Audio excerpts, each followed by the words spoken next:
जिसकी भावना, जिसके विचार, जिसकी सोच और जिसका ख्याल जो होता है, वो इंसान हमेशा अपने मन में कुछ ना कुछ सोचता ही रहता है, क्योंकि मन का काम है हमेशा कुछ ना कुछ सोचना।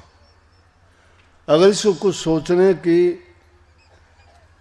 जैसी भी जगह मिलती है, जैसा भी इसको ख्याल मिलता है, वैसे ही सोच भी बना लेता है।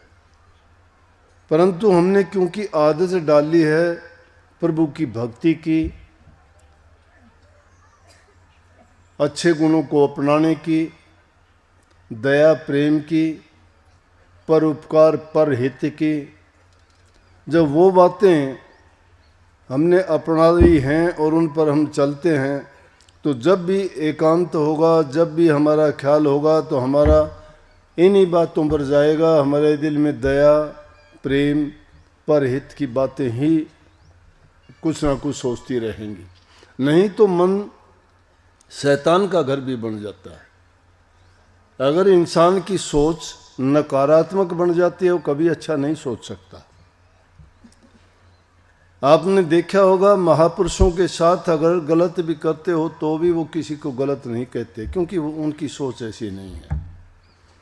और निकम्मे इंसान जो होते हैं उनको लाख समझाओ तो भी वो निकम्मापन ही करेंगे, क्योंकि उनकी सोच अच्छी नहीं है। उन्होंने अपनी प्रकृति बनाई है गलत सोच की, और उन्होंने बनाई है अपनी अच्छी सोच की। परिणाम इंसान अपनी सोच का ही पाता है।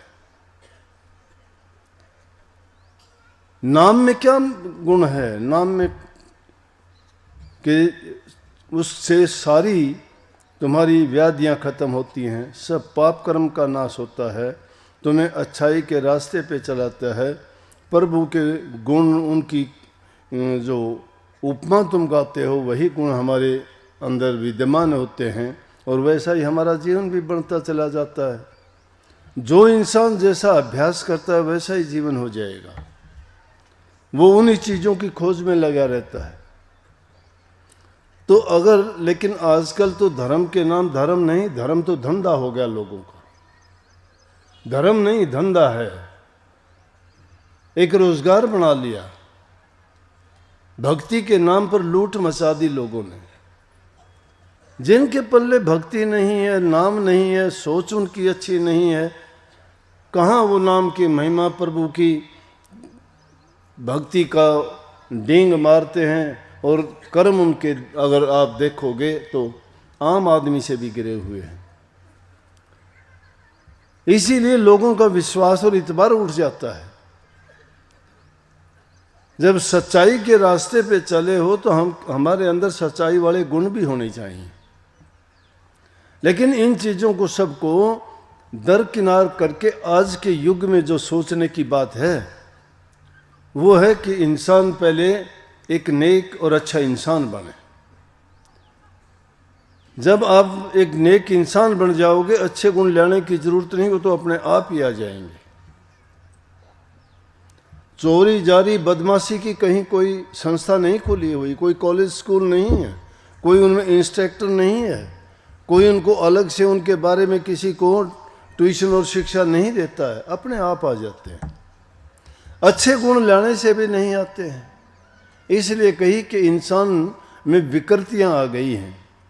आज देखते हो कि सारी उल्टी सीधी जितनी बात है, भाई का भाई दुश्मन है, बाप बेटे की नहीं बनती है, माँ बेटे की नहीं, सास बहू की नहीं, बेटी और माँ की भी नहीं बनती आपस में। कौन ज़माना आ गया? हमारे देश में ये खूबी थी, ये सुंदरता थी, एक परिवार में रहते हुए एक छत के नीचे कितने कितने 100 150 आदमी भी एक ही चूल्हे पे बनी रोटियां पका के खाते थे, एक ही छत के नीचे रहते थे, एक ही बड़े बुजुर्ग का कहना मानते थे, और आपस में जो प्यार दया और एक दूसरे के प्रति उनकी भावना थी वो आज खत्म हो गई। ऐसे हालात में जब नफरत इतनी बढ़ रही है, उसका कारण क्या है? इंसान ने बहुत कुछ, विज्ञान की खोज ने बहुत कुछ किया। इंसान ने अपना दिमाग दूसरी चीज़ों की ओर लगा दिया, ऐसी ऐसी चीज़ों की उसने खोज कर ली कि मिनटों में जो काम बरसों में नहीं होता था, मिनटों में कर लेते हैं। जो लाभ उनको कितनी मेहनत से नहीं मिलता था, आजकल थोड़े से समय में ही मिल जाता है। एक काम को सैकड़ों आदमी करते थे, उसको बैठे बैठाए एक मशीन एक दिन में वो काम कर देती है, जिसमें महीने लग जाते थे। कहीं जाने के लिए साधन नहीं थे, बहुत उसमें इंसान को तकलीफ उठानी पड़ती थी, लेकिन आज मिनटों में पहुंच जाता है। उसकी खोज ने बहुत अच्छा किया, इंसान के लिए बड़ी सुखद है, लेकिन उस सुख में पहुंच के इंसान ने दुख ही खरीद लिया। शरीर से जो काम करते थे वो काम करने बंद कर दिए। जब वो काम करने बंद कर दिए तो किस चीज में बुद्धि लग गई हमारी? खाली बैठने से शैतान का घर हो गया। ऊट पटांग बातें सीख ली, आसानी से हमें सब कुछ मिलने लग गया। जब इंसान व्यस्त था काम में, इसको ऐसा समय नहीं मिलता था कि ये कुछ ऊट पटांग सोचता, गलत सोचता। हर चीज सच्ची थी। जब आजकल तो जो भी चीज देखोगे मिलोनी है, हर चीज में मिलोनी है। किसी का इतबार नहीं रहा एक दूसरे पे, प्यार खत्म हो गया। और उस सब का कारण क्या है? क्यों इंसान इतना बेईमान हो गया? क्यों इंसान इतना झूठा हो गया? क्यों इतना अधर्मी हो गया? क्योंकि आपाधापी, सिर्फ इंसान अपना सुख चाहता है, दूसरे के बारे में नहीं सोचता। अपने लिए हर इंसान जीता है, लेकिन जो दूसरे के लिए जीना सीख जाता है उसको अपनी परवाह नहीं हुआ करती। ये इंसान का गुण होना चाहिए था। ये जो आज हम जानवरों जैसी, पशुओं जैसी आपस में बर्ताव करते हैं, व्यवहार करते हैं, ये तो जानवर और पशु करते थे, इंसान क्यों करते हैं ऐसा?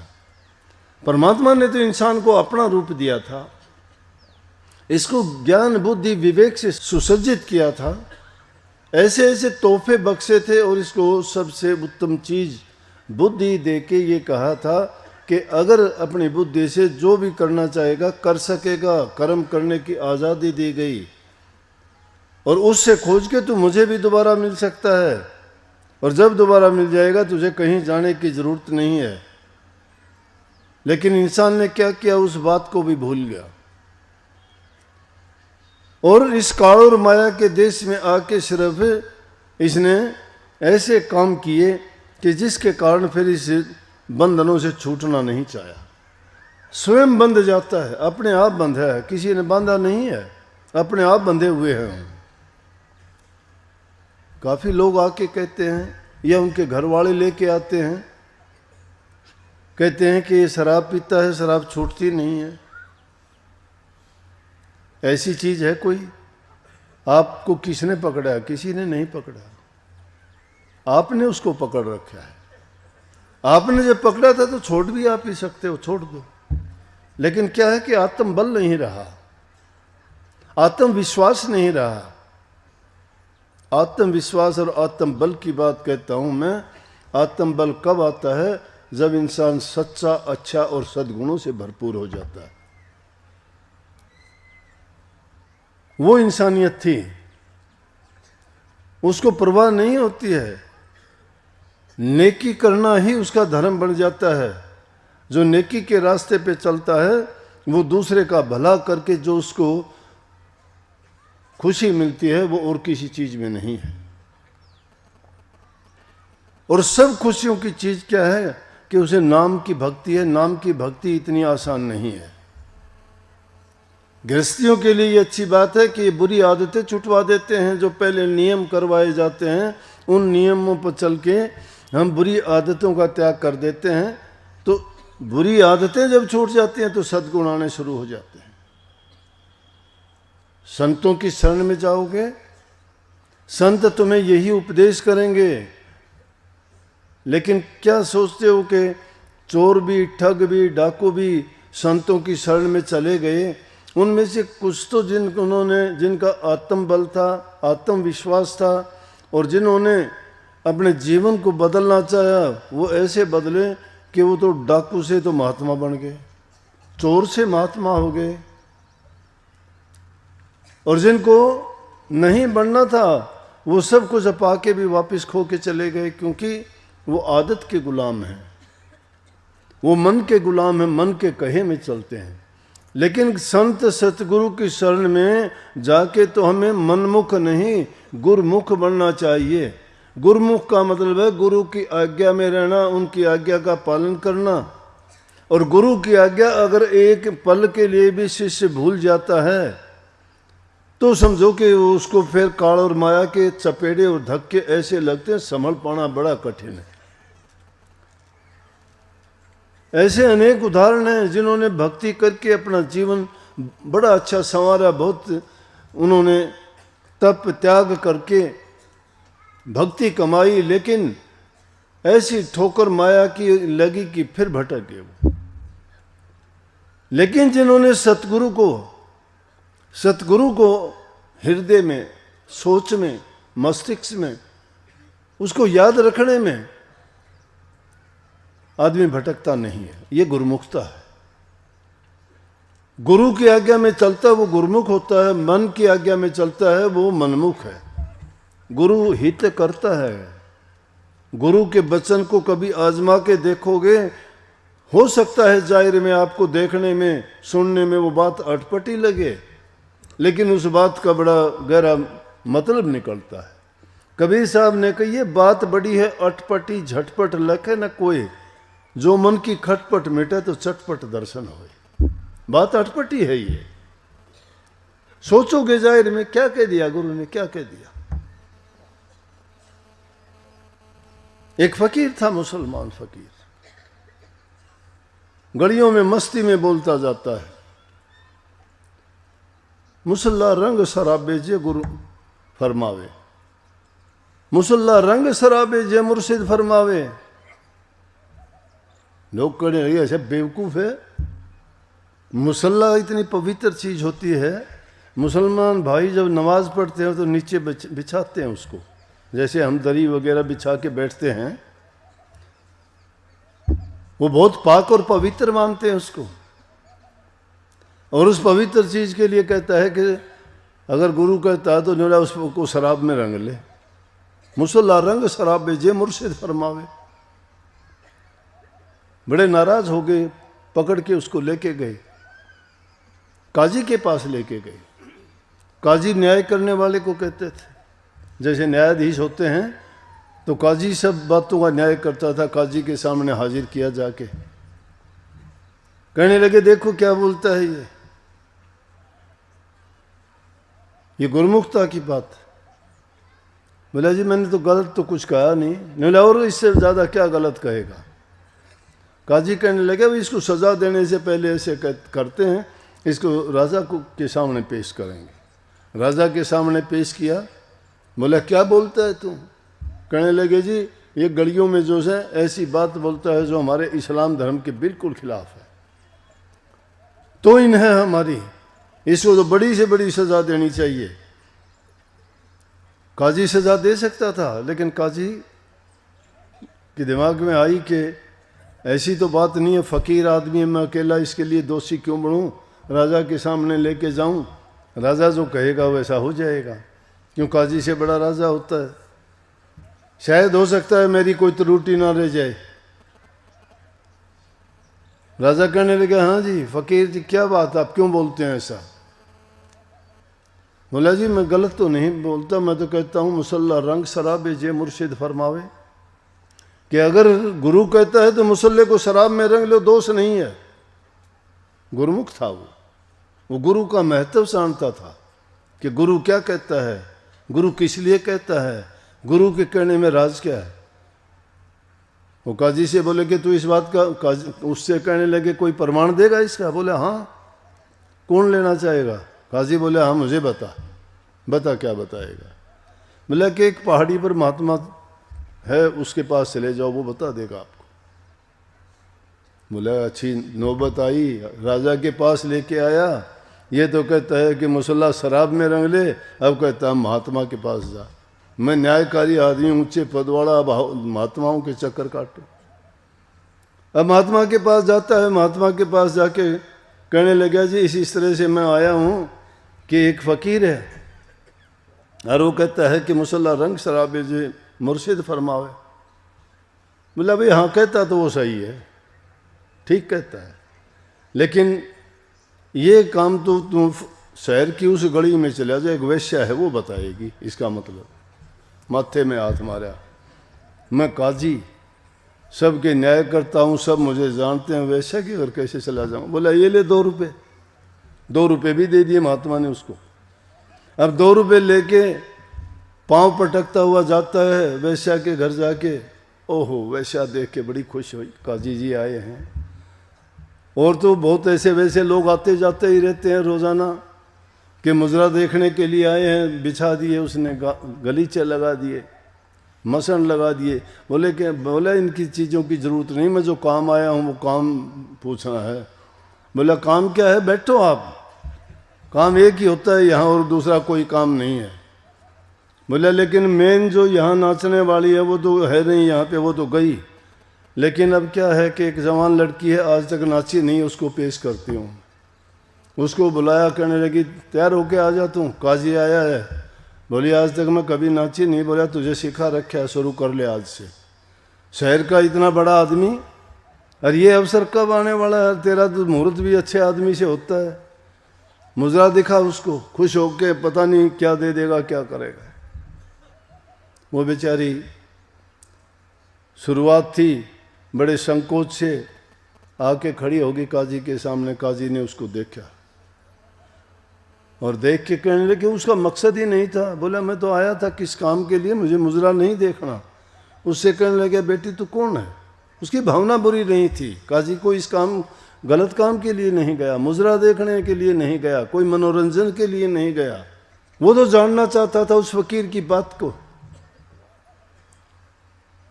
कहने लगे मैं तो एक बात पूछने के लिए आया था, लेकिन तू बता बेटी इस जवान उम्र में तू कहाँ आके इसको फंसी है। वो रोने लगी कि मेरा आज पहला दिन है। बोला कि रो ना, तू मुझे बता कौन है, तू कहाँ की है। उसने कहा मैं तो फलाने शहर की हूँ। वो शहर काजी का था।